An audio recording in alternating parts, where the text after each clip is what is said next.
Salam bahagia Ibu dan Bapak guru hebat.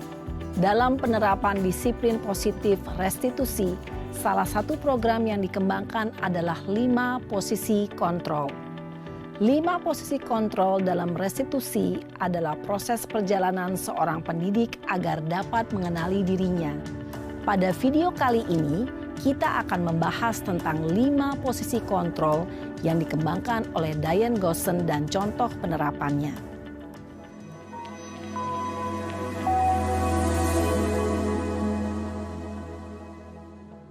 5 posisi kontrol itu adalah 1. Posisi penghukum. 2. Posisi pembuat merasa bersalah. 3. Posisi teman. 4. Posisi pemantau atau monitor. Dan 5. Posisi manajer. Untuk lebih memahami kelima posisi tersebut, mari kita saksikan kasus Naren yang terlambat hadir 20 menit di sekolah dan melihat bagaimana kelima posisi kontrol dalam menghadapi masalah tersebut.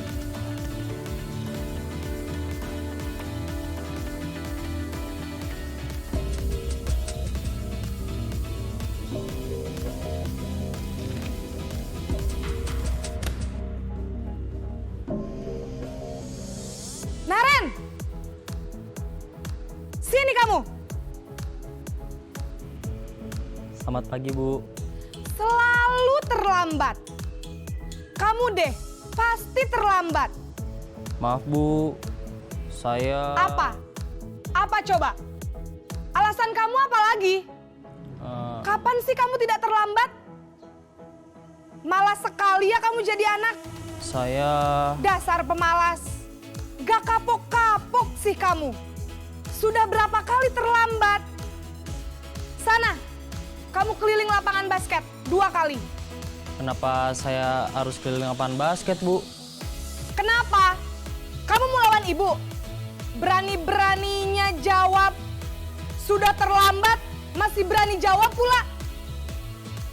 Sekarang, keliling lapangan basket 5 kali sekalian. Biar kapok. Cepat, pergi sana ke lapangan basket. Posisi penghukum biasanya berbicara dengan nada tinggi, menghardik, menunjuk-nunjuk, menyakiti, dan menyindir. Hukuman bisa berupa fisik maupun psikis. Ibu dan Bapak guru hebat, dampak yang terjadi pada murid ketika guru berada pada posisi penghukum adalah murid cenderung akan memberontak, bahkan menyimpan dendam.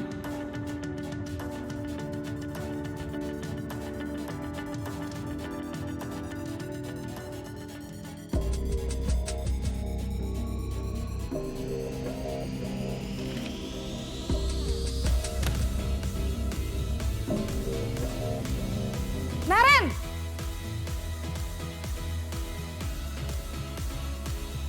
Selamat pagi, Bu.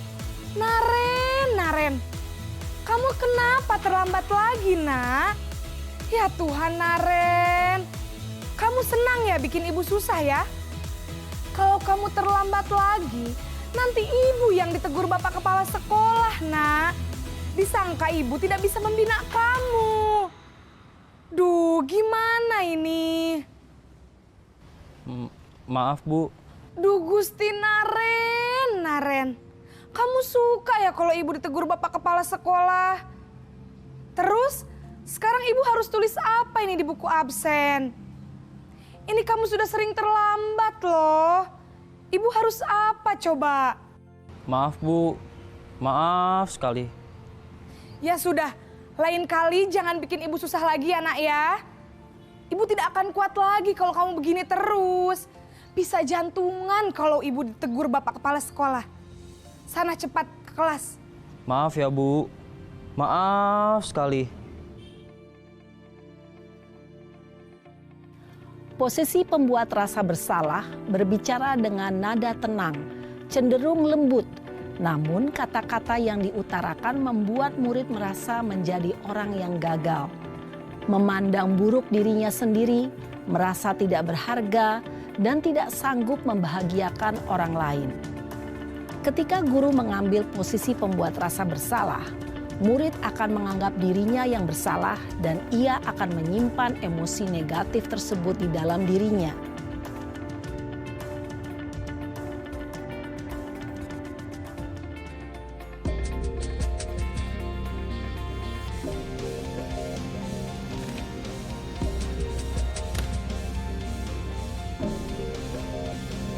Naren!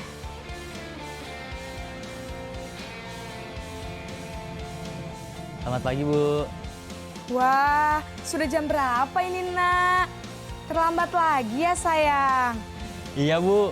Habis ibu saya lupa bangunkan saya, Bu. Kamu malah menyalahkan ibu kamu. Kamu bukannya anak yang larinya paling kenceng.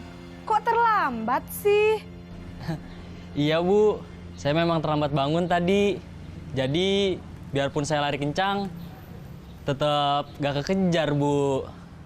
Ya sudah sana, nanti lain kali larinya lebih kenceng lagi ya. Biar gak terlambat lagi. Bikin seneng ibu, demi ibu. Bisa kan? Bisa lah, Bu. Ya sudah sana masuk kelas. Ibu beresin urusan absen kamu. Kamu ini ada-ada saja. Dalam posisi teman, guru berbicara dengan nada suara ramah, akrab, cenderung bersenda gurau untuk menjaga suasana tetap santai. Murid akan merasa senang, aman, dan akrab dengan guru. Identitas yang tercipta adalah identitas sukses atau berhasil. Namun, perlu diingat, karena ini masih dorongan eksternal, maka ada faktor ketergantungan dari murid kepada orang tertentu. Di sini guru absennya, sehingga di lain waktu murid bisa berperilaku baik, namun hanya kepada orang-orang tertentu saja.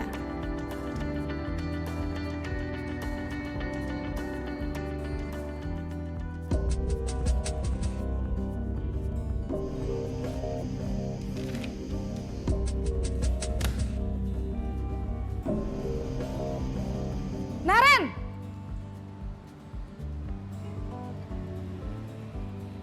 Selamat pagi, Bu.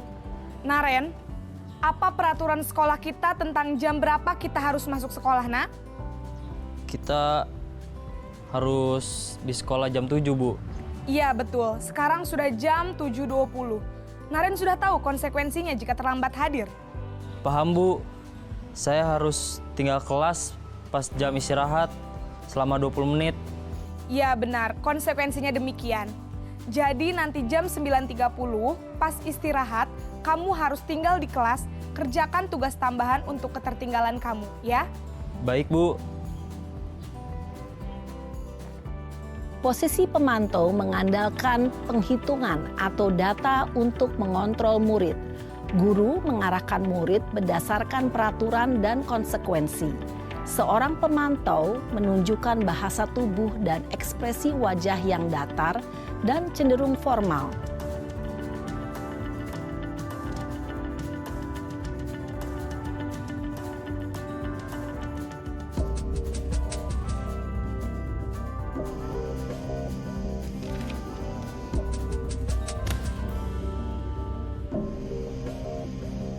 Naren!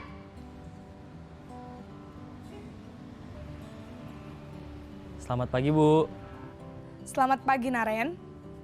Maaf, Bu. Saya terlambat. Iya, sekolah masuknya jam 7, sekarang sudah jam 7.20. Jadi sekarang bagaimana ini, Naren?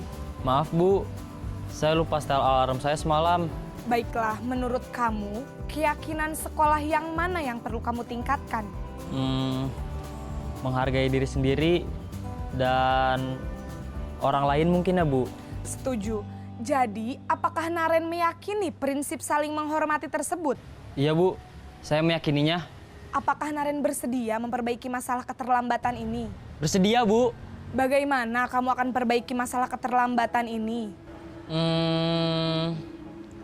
Saya akan coba untuk tidak lupa menyetel alarm saya, Bu. Baik, kalau Naren lupa menyetel alarm di rumah, ada orang yang kira-kira bisa bantu mengingatkan tidak? Ada, Bu. Kakak saya, Kak Ema. Ada lagi selain Kak Ema? Selain Kak Ema, ada ibu saya. Baik, jadi yang mengingatkan Naren adalah Kak Emma dan ibu kamu ya? Kira-kira akan mulai setel alarm kapan nih Naren? Setelah pulang sekolah, akan segera saya lakukan. Baik, jadi Naren akan setel alarm untuk bangun besok pagi dan akan diingatkan oleh kakak dan ibunda Naren ya. Ada lagi yang mungkin perlu dilakukan Naren agar tidak terlambat bangun lagi? Tidak ada, Bu. Baik Naren, terima kasih untuk kerjasama kamu. Sekarang kamu perlu kembali ke kelas untuk belajar. Baik, Bu. Terima kasih. Posisi manajer adalah posisi kontrol yang disarankan untuk membimbing murid memiliki sikap disiplin yang positif, yaitu murid yang mandiri, bertanggung jawab, dan dapat memecahkan masalah. Tujuan dari posisi ini adalah agar murid dapat berefleksi atas tindakannya. Guru akan dengan tulus memberikan pertanyaan-pertanyaan bermakna, sehingga membuat murid dapat belajar dari kesalahannya dan mencari sebuah solusi untuk menyelesaikannya. Ibu dan Bapak guru hebat, setelah mengamati adegan kelima posisi kontrol tadi, kira-kira posisi mana yang paling ideal? Posisi mana yang dapat menunjang motivasi intrinsik murid? Ya, tentu posisi manajer. Posisi ini memang posisi ideal yang ingin dituju setiap pendidik. Pada posisi inilah, guru dapat menerapkan disiplin positif yang berpihak pada murid, yang memerdekakan murid. Perjalanan seorang pendidik tentunya tidak mudah untuk sampai pada posisi seorang manajer. Namun, tujuan kita pasti, yaitu menciptakan murid-murid yang mandiri, merdeka, dan bertanggung jawab. Semoga penggambaran 5 posisi kontrol yang telah diperlihatkan ini dapat menjadi ajang refleksi bagi kita semua, agar dapat terus mengasah dan menerapkan disiplin positif yang memerdekakan murid. Mari terus berlatih dan bersemangat. Selamat menerapkan. Salam dan bahagia, Ibu dan Bapak guru hebat.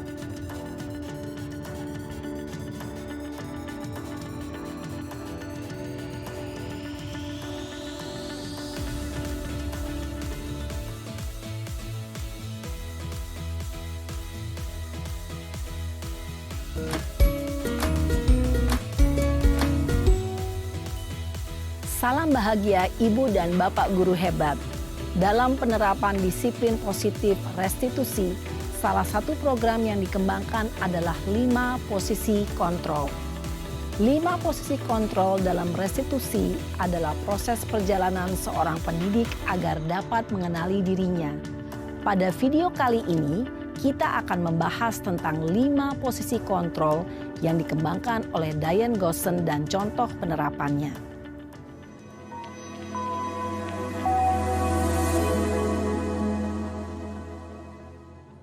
5 posisi kontrol itu adalah 1. Posisi penghukum. 2. Posisi pembuat merasa bersalah. 3. Posisi teman. 4. Posisi pemantau atau monitor. Dan 5. Posisi manajer. Untuk lebih memahami kelima posisi tersebut, mari kita saksikan kasus Naren yang terlambat hadir 20 menit di sekolah dan melihat bagaimana kelima posisi kontrol dalam menghadapi masalah tersebut.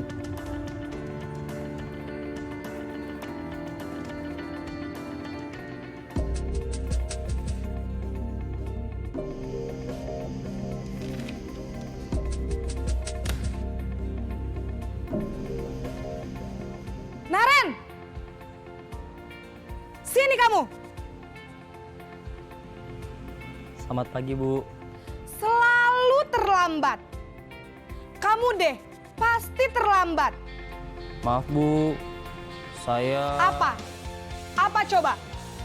Alasan kamu apa lagi? Kapan sih kamu tidak terlambat? Malas sekali ya kamu jadi anak. Saya... Dasar pemalas. Gak kapok-kapok sih kamu. Sudah berapa kali terlambat? Sana, kamu keliling lapangan basket 2 kali. Kenapa saya harus keliling lapangan basket, Bu? Kenapa? Kamu mau lawan ibu? Berani-beraninya jawab. Sudah terlambat, masih berani jawab pula. Sekarang keliling lapangan basket 5 kali sekalian, biar kapok. Cepat, pergi sana ke lapangan basket. Posisi penghukum biasanya berbicara dengan nada tinggi, menghardik, menunjuk-nunjuk, menyakiti, dan menyindir. Hukuman bisa berupa fisik maupun psikis. Ibu dan bapak guru hebat. Dampak yang terjadi pada murid ketika guru berada pada posisi penghukum adalah murid cenderung akan memberontak, bahkan menyimpan dendam.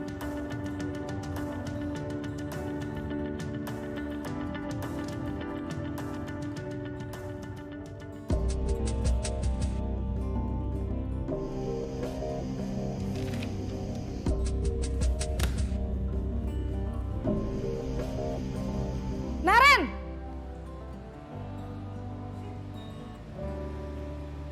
Selamat pagi, Bu. Naren. Kamu kenapa terlambat lagi, nak? Ya Tuhan, Naren. Kamu senang ya bikin ibu susah ya? Kalau kamu terlambat lagi, nanti ibu yang ditegur bapak kepala sekolah, nak. Disangka ibu tidak bisa membina kamu. Duh, gimana ini? Maaf, Bu. Duh, Gusti Naren. Kamu suka ya kalau ibu ditegur bapak kepala sekolah? Terus, sekarang ibu harus tulis apa ini di buku absen? Ini kamu sudah sering terlambat loh. Ibu harus apa coba? Maaf, Bu. Maaf sekali. Ya sudah, lain kali jangan bikin ibu susah lagi ya, nak ya. Ibu tidak akan kuat lagi kalau kamu begini terus. Bisa jantungan kalau ibu ditegur bapak kepala sekolah. Sana cepat ke kelas. Maaf ya, Bu. Maaf sekali. Posisi pembuat rasa bersalah berbicara dengan nada tenang, cenderung lembut. Namun kata-kata yang diutarakan membuat murid merasa menjadi orang yang gagal. Memandang buruk dirinya sendiri, merasa tidak berharga, dan tidak sanggup membahagiakan orang lain. Ketika guru mengambil posisi pembuat rasa bersalah, murid akan menganggap dirinya yang bersalah dan ia akan menyimpan emosi negatif tersebut di dalam dirinya.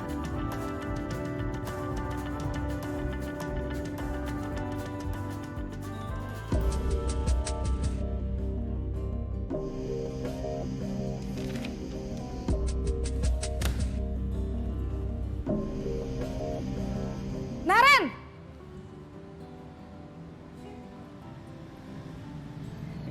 Selamat pagi, Bu. Wah, sudah jam berapa ini, nak? Terlambat lagi ya, sayang. Iya, Bu. Habis ibu saya lupa bangunkan saya, Bu. Kamu malah menyalahkan ibu kamu. Kamu bukannya anak yang larinya paling kencang. Kok terlambat sih? Iya, Bu. Saya memang terlambat bangun tadi. Jadi, biarpun saya lari kencang, tetap gak kekejar, Bu. Ya sudah sana, nanti lain kali larinya lebih kenceng lagi ya. Biar gak terlambat lagi. Bikin seneng ibu, demi ibu. Bisa kan? Bisa lah, Bu. Ya sudah sana masuk kelas. Ibu beresin urusan absen kamu. Kamu ini ada-ada saja. Dalam posisi teman, guru berbicara dengan nada suara ramah, akrab, cenderung bersenda gurau untuk menjaga suasana tetap santai. Murid akan merasa senang, aman, dan akrab dengan guru. Identitas yang tercipta adalah identitas sukses atau berhasil. Namun, perlu diingat, karena ini masih dorongan eksternal, maka ada faktor ketergantungan dari murid kepada orang tertentu. Di sini guru absennya, sehingga di lain waktu murid bisa berperilaku baik, namun hanya kepada orang-orang tertentu saja.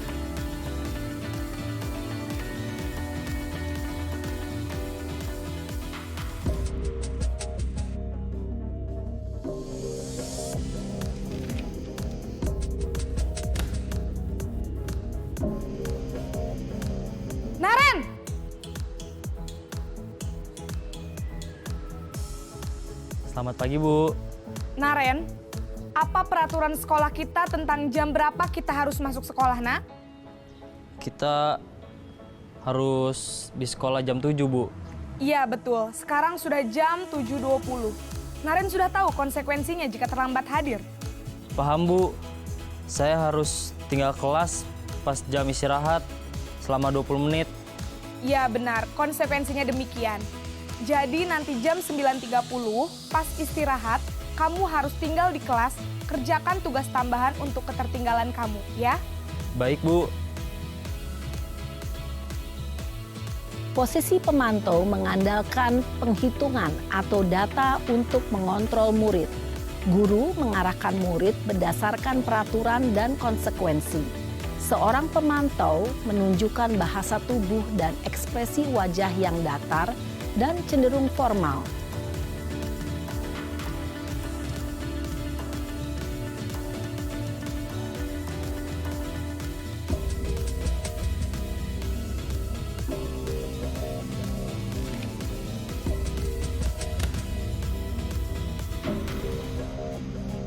Naren!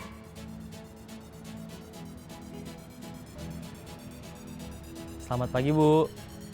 Selamat pagi, Naren. Maaf, Bu. Saya terlambat.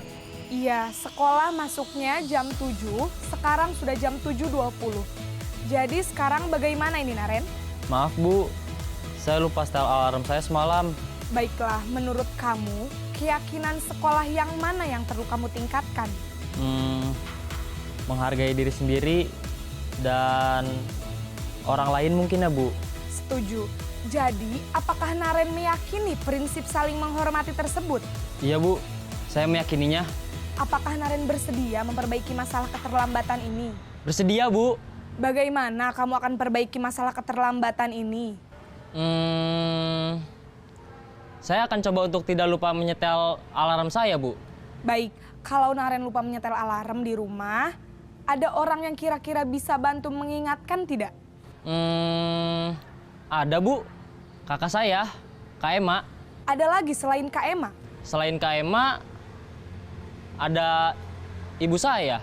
Baik, jadi yang mengingatkan Naren adalah Kak Ema dan ibu kamu ya?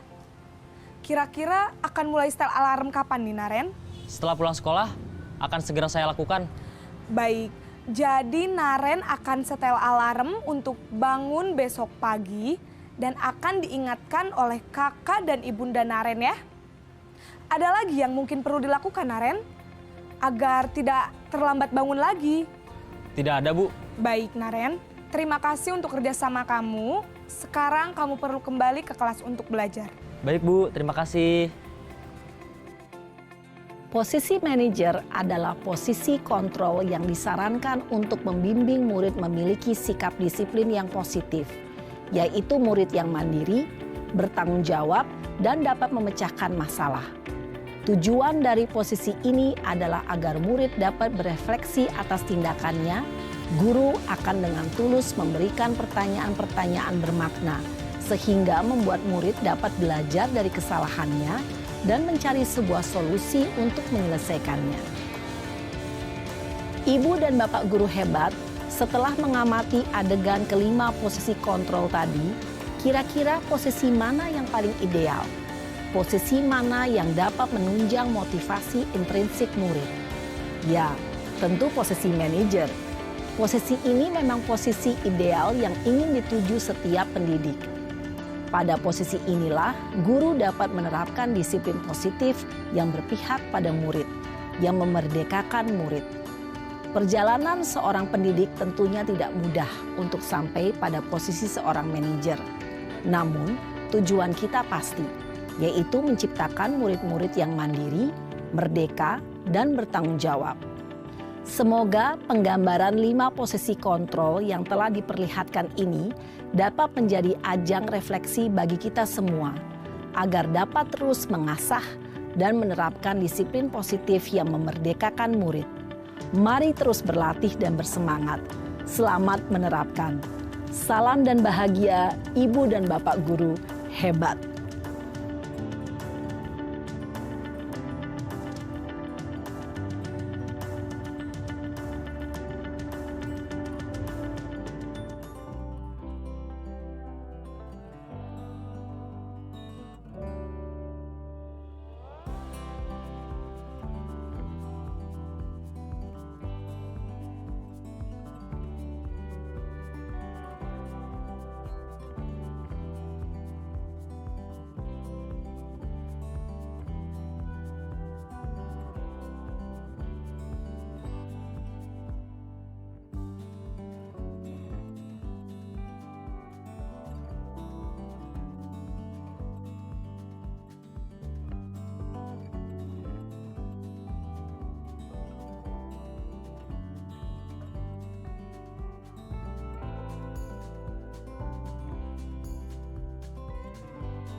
Salam dan bahagia Ibu dan Bapak guru hebat. Pada video kali ini kita akan membahas tentang salah satu program disiplin positif yang diterapkan di lingkungan sekolah yang dikenal dengan nama restitusi.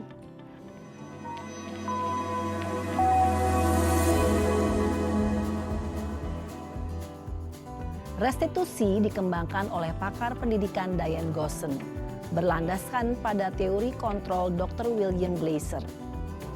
Segitiga restitusi adalah suatu proses dialog yang dijalankan oleh guru atau orang tua agar dapat menghasilkan murid yang mandiri dan bertanggung jawab. Pada saat guru di posisi manajer, aspek yang dikembangkan pada murid adalah motivasi intrinsik, sehingga penanaman nilai-nilai kebajikan dapat tumbuh dan berkembang menjadi suatu kebiasaan positif yang akhirnya membentuk karakter murid. Proses dialog ini terdiri dari 3 langkah yang digambarkan pada ketiga sisi pada segitiga restitusi. Sisi pertama adalah menstabilkan identitas. Sisi yang kedua adalah validasi tindakan yang salah. Dan sisi yang ketiga adalah menanyakan keyakinan. Ibu dan Bapak guru, berikut ini akan ditunjukkan bagaimana seorang guru berada dalam posisi manajer menggunakan penerapan segitiga restitusi.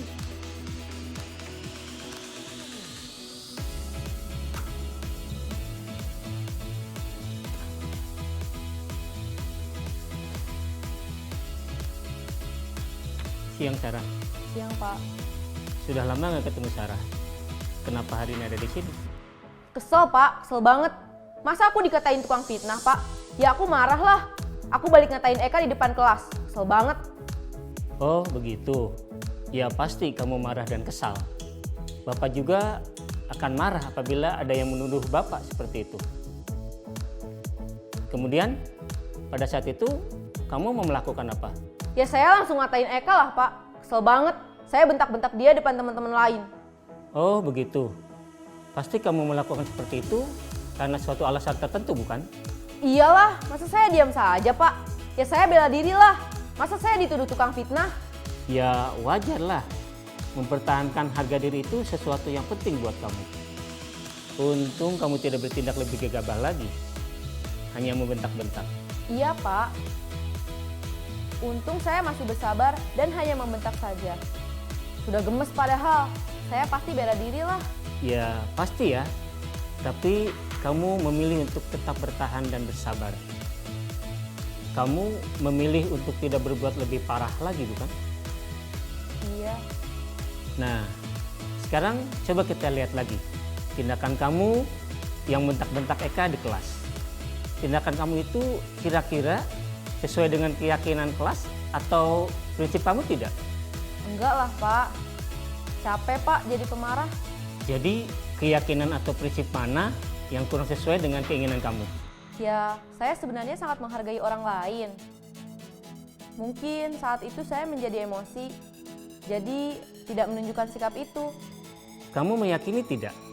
Menghargai orang lain itu penting buat kamu. Yakinlah, Pak. Iya, setuju. Kita harus saling menghargai. Namun, ada juga keyakinan yang kita sepakati yang perlu kita jalankan apabila kita sedang marah, bukan? Ya, saya bisa lebih proaktif, mulai dengan diri sendiri. Saya bisa jadi lebih bersabar, mengambil waktu jeda untuk berpikir mau apa selanjutnya. Kira-kira kamu bersedia memperbaiki masalah ini tidak? Bersedia, Pak. Kalau kamu memperbaiki masalah ini, kamu akan menjadi orang seperti apa? Saya akan menjadi orang yang bertanggung jawab kali ya, Pak. Dan senantiasa proaktif. Iya, menurut kamu bagaimana rasanya menjadi orang seperti itu? Ya nyaman lah, bangga bisa bersabar dan menahan diri. Baiklah kalau begitu. Yuk kita pikirkan bagaimana memperbaiki masalah ini.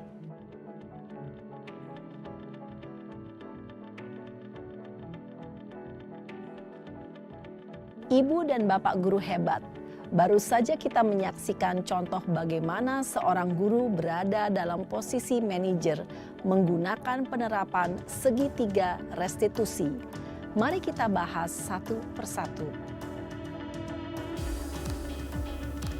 Pada sisi pertama, menstabilkan identitas berdasarkan pada prinsip bahwa membuat kesalahan adalah bagian dari proses pembelajaran. Sisi pertama dari segitiga ini berperan menggeser identitas murid dari identitas gagal ke identitas sukses. Murid yang sedang bertingkah laku yang tidak pantas atau menarik diri saat itu sedang mengalami identitas gagal. Bila kita mengkritiknya, maka posisinya tidak akan berubah. Kita bisa mengajukan pernyataan-pernyataan ini. 1. Membuat kesalahan sesuatu yang wajar. 2. Manusia tidak ada yang sempurna. 3. Kita bisa memperbaiki masalah ini. 4. Saya tidak menanyakan kesalahannya. Saya lebih fokus bagaimana memperbaiki masalah ini. 5. Apakah saat ini kamu tengah menjadi orang yang baik untuk dirimu sendiri?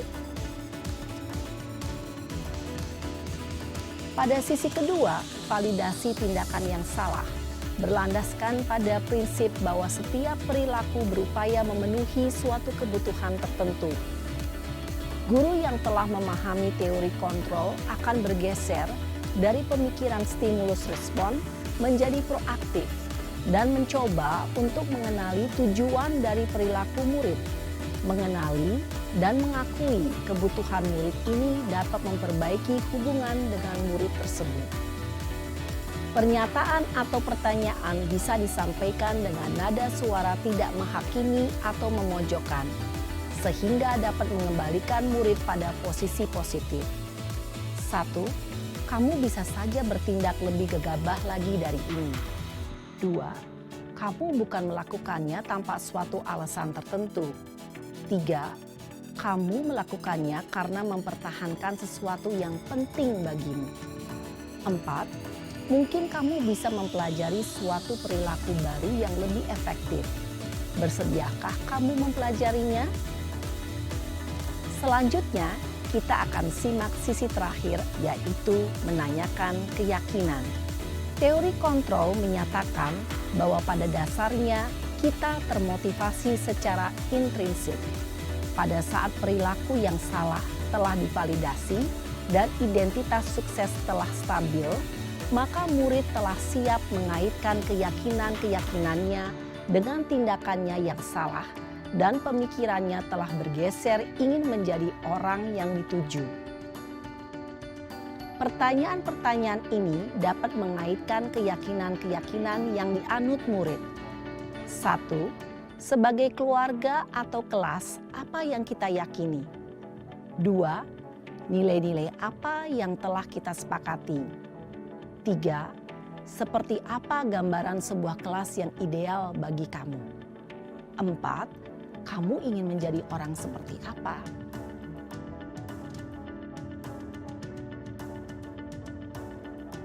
Dalam menerapkan segitiga restitusi, perlu diperhatikan beberapa hal, yaitu 1. Perilaku yang salah perlu dikaitkan dengan nilai-nilai atau keyakinan-keyakinan yang telah disepakati atau dituju. 2. Kesediaan orang yang melakukan kesalahan untuk memperbaiki masalah. 3. Pemecahan masalah sebisa mungkin relevan atau memiliki hubungan dengan masalah yang ada. 4. Usaha. Perlu adanya suatu usaha perbaikan dari pihak yang berbuat kesalahan. 5. Waktu. Perlu didedikasikan waktu dari pihak yang berbuat kesalahan. Tanyakan kapan akan mulai diberlakukan usaha untuk memperbaiki masalah. Dengan memahami struktur penerapan segitiga restitusi, diharapkan guru dapat menerapkan posisinya sebagai manajer dengan mengajukan pertanyaan-pertanyaan bermakna yang dapat membuat murid menjadi lebih percaya diri, bertanggung jawab, dan mandiri. Nah, ibu bapak guru perlu tidaknya mengikuti ketiga tahapan dalam segitiga restitusi bergantung pada ringan beratnya suatu permasalahan.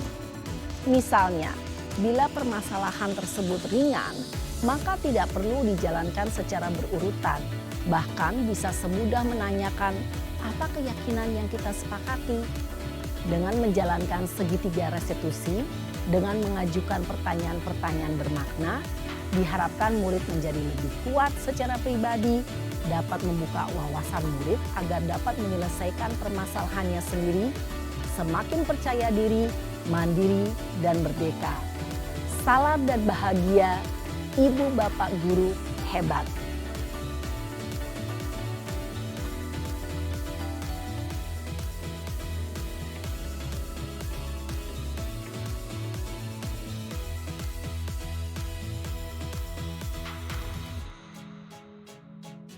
Selaku calon guru daerah angkatan 9, yaitu sosialisasi budaya positif dan komunitas partisipasi pada nilai perjuangan. Terima kasih Bu Eka atas waktunya. Assalamualaikum warahmatullahi wabarakatuh. Waalaikumsalam warahmatullahi wabarakatuh. Sebelumnya saya mengucapkan terima kasih kepada Bapak Ibu Guru yang sudah meluangkan waktunya ya Pak ya. Saya ada di kelas karena menghadiri kegiatan yang berhubungan dengan tugas guru yaitu sosialisasi budaya positif dan komunitas partisipasi. Mohon maaf di sini saya akan tidak melibatkan semua guru ya Pak Yadi, karena memang yang lain kan sedang dalam proses KBM ya Pak, maksudnya lagi kegiatan belajar mengajar, dan saya mengutamakan memang khusus yang kelas khusus karena kan di sekolah kita yang melaksanakan kurikulum merdeka baru jenjang baru tingkat yang kelas 7. Seperti itu kira-kira. Langsung saja ya Bapak Ibu, untuk kegiatan ini saya jadwalkan waktunya kurang lebih 60 menit Pak, jadi mohon waktunya sekitar 1 jam. Sebelum saya melanjutkan materi, mungkin saya ingin menyampaikan pembukaannya dulu, kira-kira pengertian dari budaya positif itu apa sih itu ya. Saya tampilkan di sini. Budaya positif adalah nilai-nilai, keyakinan dan kebiasaan-kebiasaan baik di sekolah yang berpihak kepada murid agar murid dapat berkembang menjadi pribadi yang kritis, penuh hormat dan bertanggung jawab. Ini maksudnya nilai-nilai, keyakinan dan kebiasaan baik di sekolah ini intinya harus ada yang mencontohkan. Jadi biasanya kalau siswa murid itu nggak langsung bisa ya Pak ya, kalau tidak ada yang memberikan contoh atau tidak memberikan keteladanan, karena ya itu memang sangat penting kalau bagi saya. Keteladanan itu yang nomor 1 ya. Dan harus konsisten. Kalau nggak konsisten biasanya nanti akan kembali lagi, nggak jadi nilai-nilai keyakinan dan kebiasaan. Lanjut, budaya positif merupakan perwujudan dari nilai-nilai atau keyakinan universal yang diterapkan di sekolah. Budaya positif di sekolah tidak dapat diciptakan secara instan. Nanti kan judulnya kebiasaan, jadi harus dibiasakan. Dalam penerapan budaya positif di sekolah diperlukan tuntunan dan tauladan dari seorang guru, seperti yang sudah saya sampaikan tadi. Guru harus menjadi contoh yang baik sehingga murid dengan kesadaran sendiri akan mengikuti apa yang dilakukan guru. Seperti itu kira-kira pengertian dari. Kemudian, menurut Hajar Dewantara, guru adalah pamong, artinya guru itu menjaga, memberi teladan, membina, dan mendidik anak dengan penuh kasih sayang. Tugas guru adalah menuntun secara kodrat yang ada pada anak agar mereka mencapai kebahagiaan dan keselamatan setinggi-tingginya, baik sebagai manusia maupun sebagai anggota masyarakat berdasarkan keberagaman dan keberagaman. Lanjut ya Bapak Ibu. Hajar Dewantara juga mengatakan bahwa pendidikan adalah tempat bertemunya benih-benih kebudayaan dan peradaban, tempat untuk menanamkan dan menebarkan budi pekerti yang baik serta menghilangkan perilaku tidak baik dan menjaga anak dari pengaruh luar yang negatif. Oleh karena itu, guru diharapkan mampu menuntun murid berperilaku sesuai nilai-nilai kebajikan yang disepakati dalam tujuan pendidikan nasional, yaitu pendidikan diselenggarakan agar setiap individu dapat menjadi manusia yang beriman dan bertakwa, yang bersatu, yang kedua berakhlak mulia, sehat, berilmu, lengkap, menerima cakap, kreatif, mandiri, dan menjadi warga negara yang demokratis dan bertanggung jawab. lanjutkan. Budaya positif yang diterapkan di sekolah adalah salah satu perwujudan dari visi guru. Karena visi guru adalah harus mengandung nilai-nilai kebajikan sesuai dengan profil pelajar Pancasila. Ada 6 ini ya Bapak Ibu ya. Saya rasa Bapak Ibu sudah hafal semua di luar kepala ya. Profil pelajar Pancasila. Jadi nggak perlu saya sebutin lagi. Ya, lanjut. Disiplin positif adalah usaha seseorang untuk belajar mengontrol dan menguasai diri dalam memilih tindakan yang mengacu pada nilai-nilai yang dihargai agar tercapai tujuan mulia yang diinginkan. Nah, yang kita harapkan dari disiplin positif ini munculnya dari motivasinya dari dalam atau motivasi internal. Jadi siswa itu melakukan karena tidak adanya paksaan dari dalam kesadaran dari dalam diri sendiri. Jadi dengan kata lain, kemudian Bapak Iwan Suparno selaku wakil bidang humas dan Bapak Ibu guru yang berbahagia. Alhamdulillah dipuji kepada Allah Subhanahu wa taala pada kesempatan pagi menjelang siang ini. Kemudian Bapak Iwan Suparno selaku wakil bidang humas dan Bapak Ibu guru yang berbahagia. Alhamdulillah dipuji kepada Allah Subhanahu wa taala pada kesempatan pagi menjelang siang ini. Kemudian kita lanjutkan ke teori kontrol. Teori kontrol adalah teori yang meninjau posisi seseorang dalam upaya penerapan disiplin. Yang dasar berkesimpulan ada 5 posisi kontrol yang diterapkan seorang guru, orang tua ataupun atasan dalam melakukan kontrol. Kelima posisi tersebut adalah 1. Penghukum, 2. Pembuat rasa bersalah, 3. Sebagai teman, 4. Memantau, 5. Manajer. Dulu saya belajar modul ini ya Bapak Ibu, dulu saya selalu berpikir bahwa posisi teman ini adalah posisi yang paling ideal, posisi yang paling bagus. Kita sebagai guru itu posisi yang paling ideal adalah sebagai teman. Ternyata enggak. Setelah saya belajar modul ini, posisi yang paling ideal menjadi seorang guru adalah yang nomor 5. Mungkin bisa saya serahkan videonya ya Bapak Ibu.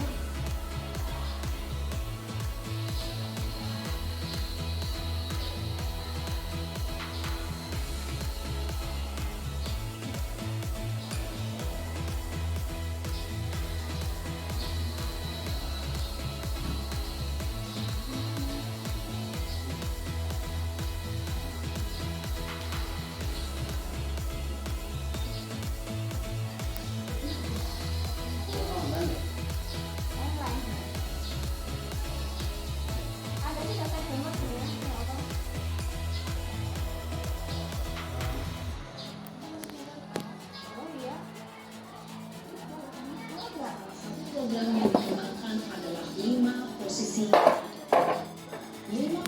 kontrol dalam restitusi adalah proses perjalanan seorang pendidik agar dapat mengenali dirinya. Pada video kali ini, kita akan membahas tentang 5 posisi kontrol yang dikembangkan oleh Brian Dawson dan contoh penerapannya.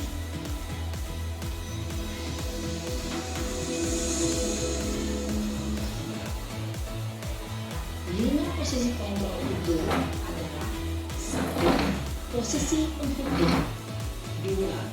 Posisi pembuat rasa bersalah, 3. Posisi teman, 4. Posisi pemantau atau monitor, dan 5. Posisi manajer. Untuk lebih memahami kelima posisi tersebut, mari kita saksikan kasus Naren yang terlambat hadir 20 menit di sekolah dan melihat bagaimana kelima posisi kontrol dalam menghadapi masalah tersebut.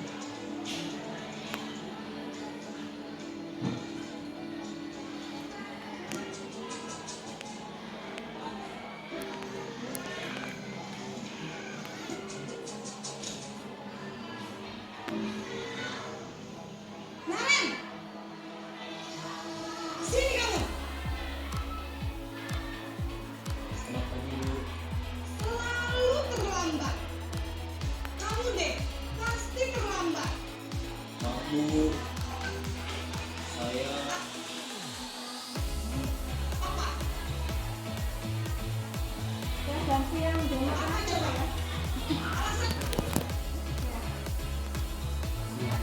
hal positif apa ditulis, kemudian disamakan. Kayaknya kita juga perlu itu kesepakatan. Misalkan ini apa yang tidak perlu dilakukan di sekolah tulis, nanti di ya meniru kelas tidak masalah, kita kan kalau untuk kebaikan. Nanti kan ketahuan. Nah setelah kesepakatan itu baru nanti ini loh kesepakatan kita bersama yang harus dilakukan oleh guru itu seperti ini, yang tindakan tahu itu yang nanti. Saya rasa teman-teman juga mungkin masih banyak yang belum memahami tentang posisi kontrol tadi Pak Ina. Iya, Gimana dia? Mereka belum Ya mungkin bahwa posisi yang paling ideal adalah manajer. Mungkin nanti bisa keluar ya Bapak Ibu mengerjakan yang lain. Saya rasa demikian saja mereka tidak mengerjakan saya. Foto.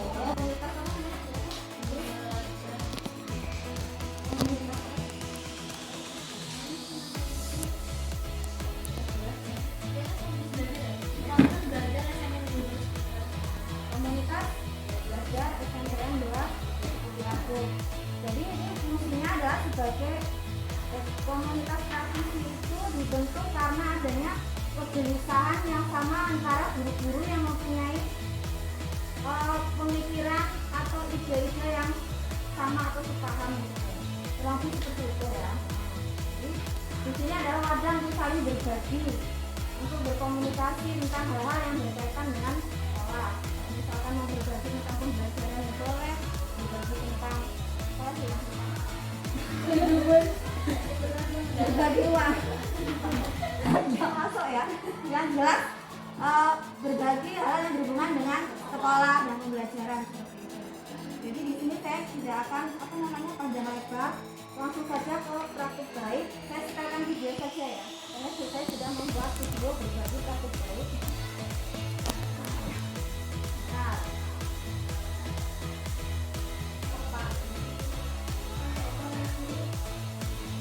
terlihat mudah.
Assalamualaikum warahmatullahi wabarakatuh. Perkenalkan, nama saya Lika Dewi Septiana, guru IPA kelas 7 dari SMPN 2 Seputi Agung, Kabupaten Lampung Tengah, Provinsi Lampung. Pada kesempatan ini, saya ingin berbagi praktik baik mengenai pembelajaran berbasis teknologi dengan menggunakan internet. Saya ingin berbagi praktik baik dengan rekan-rekan guru hebat di seluruh Indonesia. Untuk proses pembelajarannya, saya menggunakan media Chromebook yang terintegrasi dengan akun Belajar ID dan aplikasi Google Workspace for Education. Langkah awal, siswa akan login dengan menggunakan akun Belajar ID masing-masing siswa. Setelah berhasil login, siswa akan saya arahkan menuju classroom. Setelah itu, siswa akan memilih menu classwork pada classroom untuk menyaksikan fitur-fitur atau untuk mengerjakan fitur-fitur pembelajaran yang sudah saya buat. Untuk yang pertama, fiturnya berupa video pembelajaran yang diupload dari YouTube. Selain itu, untuk menyampaikan materi, saya juga menggunakan PPT atau presentasi yang saya buat di Google Slide, kemudian linknya saya tautkan di Classroom.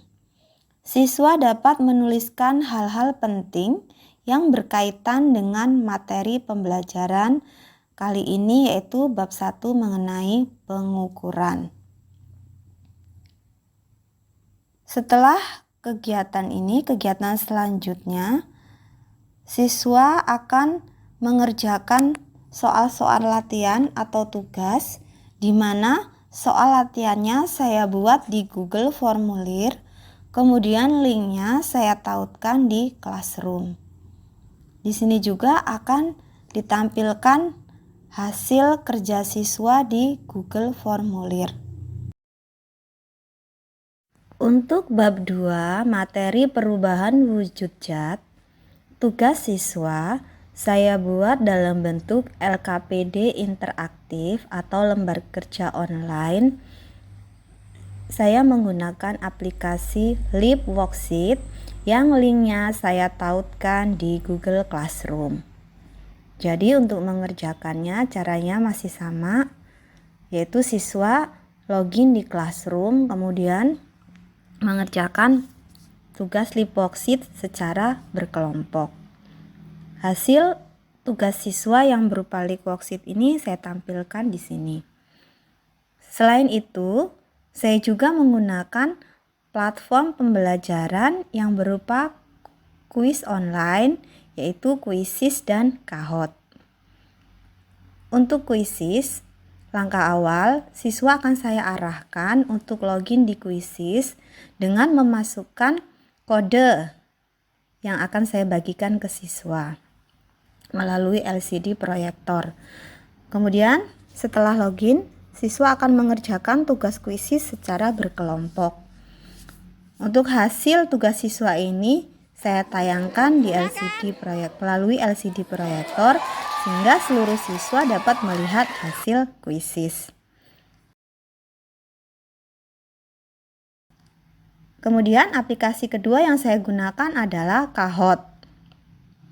Untuk Kahoot caranya masih sama dengan Quizizz, yaitu siswa akan saya arahkan untuk login di Kahoot dengan menggunakan PIN yang saya bagikan. Kemudian secara berkelompok, siswa akan mengerjakan soal-soal yang ada di Kahoot. Untuk hasil tugas siswa yang berupa Kahoot ini, saya tampilkan juga melalui LCD proyektor sehingga seluruh siswa dapat mengetahui hasil pekerjaannya. Pembelajaran yang menarik dan menyenangkan karena menggunakan platform pembelajaran online. Demikianlah video pembelajaran dari saya. Semoga video yang saya tampilkan dapat memberikan motivasi dan menginspirasi rekan guru di seluruh Indonesia untuk melaksanakan pembelajaran berbasis teknologi menggunakan internet dengan memanfaatkan sarana dan prasarana yang ada di sekolah, semisal Chromebook, tablet pendidikan, ataupun LCD proyektor. Semoga tayangan ini bermanfaat. Saya akhiri. Wassalamualaikum warahmatullahi wabarakatuh.